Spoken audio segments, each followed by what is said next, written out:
Hello and नमस्कार everyone. मैं हूं doctor Neha Tiwari. I hope you all are doing well. आज हम इस वीडियो में एक बहुत इंपॉर्टेंट टॉपिक के बारे में बात करने वाले हैं। फीमेल और पीरियड्स इनसेपरेबल है, लेकिन फिर भी फीमेल्स को सबसे ज़्यादा जानकारी का अभाव है अपने पीरियड साइकिल, पीरियड संबंधित चीज़ों को लेके। आज हम इस वीडियो में बात करने वाले हैं एक ऐसे कॉमन क्वेरी के बारे में जो कि 40+ फीमेल्स अगर क्लिनिक में विजिट करती हैं तो उनको पता ही नहीं होता है कि उनके शरीर में ये बदलाव क्यों हो रहे हैं या इस तरह के लक्षण वो क्यों पा रही हैं। तो आज का टॉपिक है मेनोपॉज।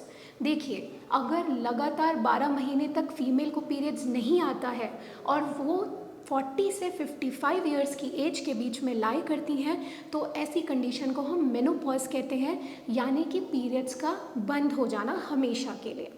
लेकिन मेनोपॉज आने से पहले एक स्टेज आती है जिसे हम पेरी मेनोपॉज बोलते हैं। वो एक ऐसी स्टेज है जिसमें बॉडी नेचुरली आगे को बढ़ रही होती है कि वो मेनोपॉज को अचीव करे।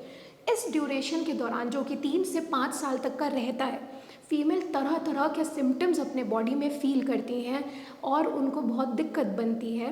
कुछ लोगों को कम भी बनती है, लेकिन वो पहचान नहीं पाते कि क्यों उनके बॉडी में ये परेशानियां डेवलप हो रही हैं। तो आज हम इन्हीं लक्षणों को थोड़ा सा डिस्कस करेंगे। सबसे पहले फीमेल्स को जो समस्या बनने लगती है वो होता है इर्रेगुलर मेंसेस, कि पीरियड्स या तो बहुत जल्दी आ रहे हैं या डिलेड आ रहे हैं, या ये भी होता है कि कभी कभी मिस हो गए, कि 1 महीना नहीं आए, 2 महीना नहीं आए और फिर आए तो बहुत ज़्यादा आए या बिल्कुल स्पॉटिंग की तरह आए। तो आप देख रहे होंगे कि पीरियड्स का फ्लो प्लस पीरियड्स की साइकिल दोनों में अभाव और दिक्कत आनी चालू हो जाती है। तो पहला लक्षण ये बनता है।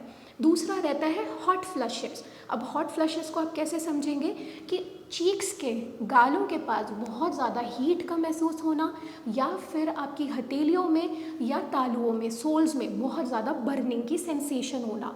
अक्सर फीमेल्स बताती हैं कि वो बिल्कुल भी धूप में या खाना बनाते समय गैस स्टोव के सामने नहीं खड़ी हो पा रही हैं क्योंकि इतना ज़्यादा चेहरे पे जलन हो रहा है, और कई महिलाओं में तो लाल निशान भी पड़ने लग जाते हैं गालों पे।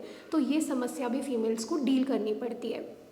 नेक्स्ट वो होता है हड्डियों में दर्द बनना, जोड़ों में तकलीफ़ बनना और कमज़ोरी महसूस करना, क्योंकि हमारे बॉडी में जो हार्मोन्स हैं अब वो बदलाव की ओर और ख़त्म होने और कम होने की ओर बढ़ रहे हैं। इसीलिए बोन की जो हेल्थ है वो डिटेरियोरेट होने लग जाती है। ऐसी कंडीशन में फीमेल्स ऑस्टियोपोरोसिस नाम की तकलीफ़ के लिए प्रोन हो जाती हैं। इसलिए अक्सर डॉक्टर सप्लीमेंट्स भी प्रोवाइड करते हैं। नेक्स्ट, मूड में चेंजेस आते हैं, इरिटेबिलिटी होती है, छोटी छोटी बात पे गुस्सा हो जाना, और इस टाइम पर डिप्रेशन के चांसेस बहुत ज़्यादा बढ़ जाते हैं। ये कुछ बेसिक लक्षण थे जो मानसिक और शारीरिक रूप से फीमेल्स को परेशान करते हैं। इसके अलावा कुछ डाइजेस्टिव सिम्टम्स भी बन सकते हैं, जैसे पेट में भारीपन होना और मितली आने की शिकायत होना, या फिर भूख लगना कम हो जाना, और कभी कभी पिंडलियों में दर्द होने की शिकायत भी बन सकती है। ये सारे ही सिम्टम्स एक स्पेक्ट्रम में आते हैं और ये पेरीमेनोपॉजल स्टेज के अंडर हम क्लासिफाई करते हैं। अब आपको ऐसे में क्या करना है, सही समय पर अपने डॉक्टर से मिलना है, उन्हें अपने लक्षणों के बारे में बताना है, डॉक्टर्स जो टेस्ट बताएं उन्हें करवाना है, और वो जो सप्लीमेंट्स आपको प्रोवाइड करें और लिखें वो लेना है। उन सप्लीमेंट्स में सबसे ज़्यादा vitamin D, vitamin B12, iron and folic acid involve होता है। कुछ डॉक्टर्स आपको जिंक एंड मैग्नीशियम के सप्लीमेंट्स भी दे सकते हैं। अब अगर आपको पता ही नहीं होगा कि आपको ये लक्षण किस वजह से बन रहे हैं तो आप घबराएंगे और अननेसेसरी स्ट्रेस की वजह से और ज़्यादा बीमार पड़ेंगे। इसलिए फीमेल संबंधित कोई भी तकलीफ़ है या मन में किसी भी तरह की क्वेरी है या इस वीडियो से संबंधित कोई क्वेश्चन है तो नीचे कमेंट सेक्शन पे आप पूछ सकते हैं। नीचे दिए गए नंबर पे कॉल कर सकते हैं और अपनी क्वेरी रिजॉल्व कर सकते हैं। अब मिलेंगे हम नेक्स्ट वीडियो में, तब तक आप सब अपना ख्याल रखिए। नमस्कार।